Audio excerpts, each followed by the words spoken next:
Number 1, if you have a tattoo, you can't be buried in a Jewish cemetery. So, you've got some ink. No worries. Contrary to popular belief, having a tattoo doesn't mean you're getting kicked out of the Jewish cemetery. The Torah might say no tattoos. Thanks Leviticus 19:28.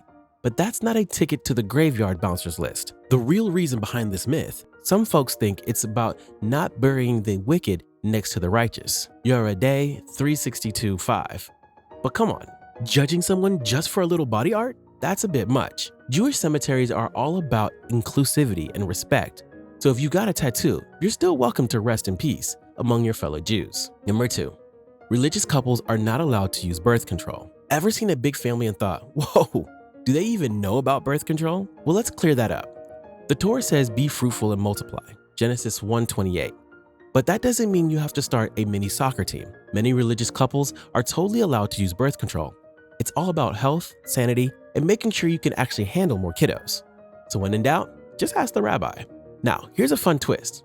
Contrary to popular belief, a lot of rabbis are totally cool with birth control under certain conditions. Yep, you heard that right.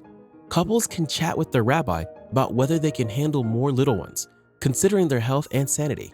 While there are some rules, it's not like they're throwing a no babies allowed party.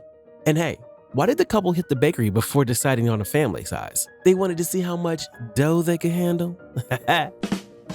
Number 3, the Torah forbids eating pork because when untreated, it can cause trichinosis. The idea that the Torah forbids eating pork just because it can cause trichinosis is a total myth.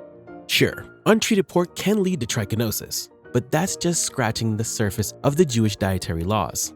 Some folks think these laws were ancient health regulations, helping people avoid disease-carrying critters and gross carcasses. But hold your horses.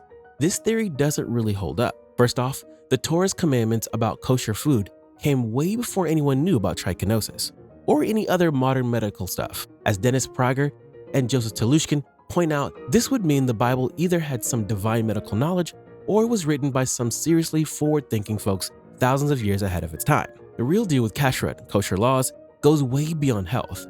The Torah's dietary rules were about boosting moral sensitivity and discipline and holiness.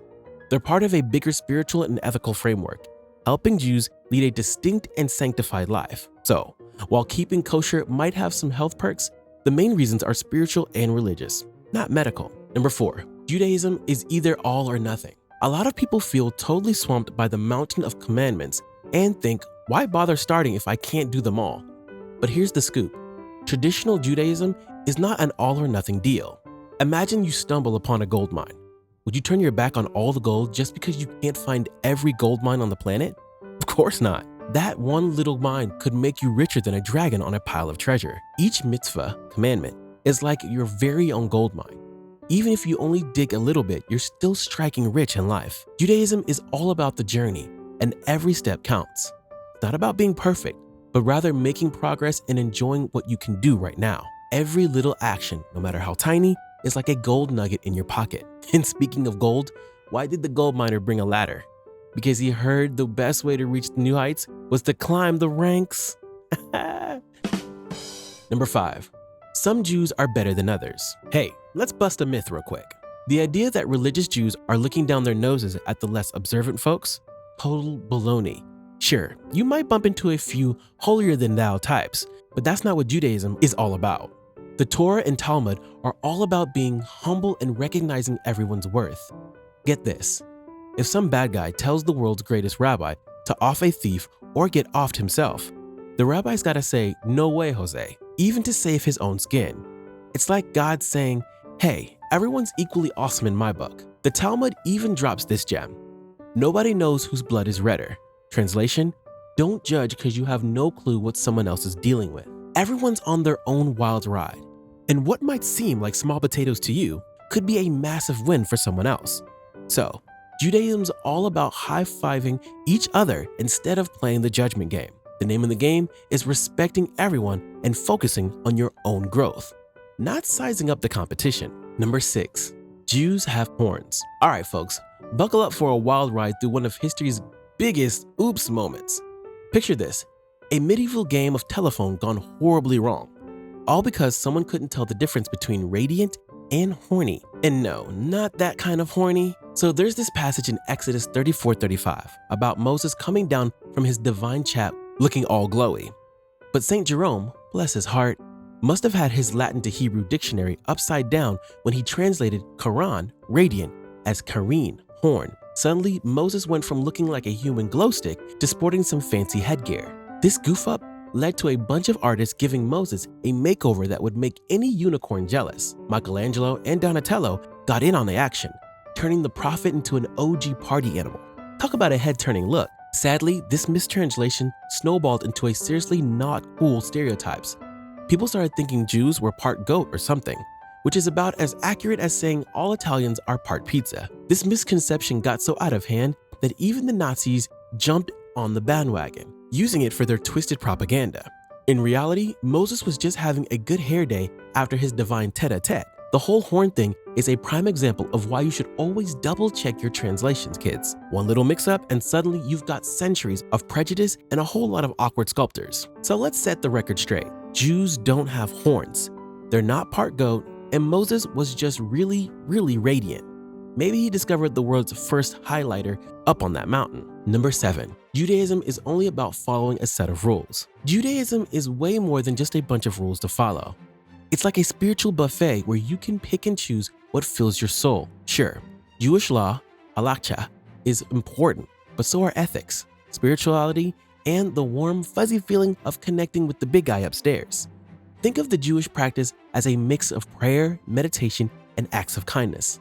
Like a spiritual smoothie that keeps you healthy and happy. You've got ethical gems like love your neighbors as yourself and repair the world. Tikkun olam, at the core of Jewish values. Plus, spirituality gets a boost from rituals, holidays, and the Sabbath, giving you a chance to reflect and connect. And let's not forget about Kabbalah, which dives deep into some mind-blowing spiritual stuff and personal transformation, community, and family. Oh, they're the cherry on top. Shared experiences and support are what make Jewish life rich and meaningful. Festivals and life events like Passover and Bar Mitzvahs are like the ultimate family reunion, packed with traditions and good vibes. So, in a nutshell, Judaism is a full-on lifestyle that weaves together law, ethics, spirituality, and community, making it a pretty awesome way to live. Number 8. Jews do not accept converts. Judaism is all about rolling out the welcome mat for converts who are genuinely ready to dive in. The conversion process? Think of it as a spiritual boot camp. Lots of study, commitment, and a big old desire to join the Jewish family. Whether you're looking at Orthodox, Conservative, or Reform, there are structured programs to help you navigate this journey. Kind of like a GPS for your spiritual road trip. Once you've completed the conversion, you're in. You'll get to join in on all the religious rituals, community events, and life cycle celebrations, just like any other Jew. And let me tell you, Jewish texts, both ancient and modern, really emphasize how much respect and value we place on converts. The Torah even gives a shout out to the importance of loving and accepting them, like a lot. Plus, many Jewish communities throw a mini celebration for those who choose to convert, recognizing the dedication and effort it takes. Converting to Judaism is like leveling up in a video game. It's a profound transformation that's respected across the board. And speaking of leveling up, why did the convert bring a ladder to the synagogue? Because they heard the prayers were on a higher level? Now that we've cleared up these myths about Judaism, stay tuned for our next adventure where we dive into the colorful world of Hinduism. We'll unpack some common misunderstandings and celebrate the rich traditions and beliefs of this vibrant culture.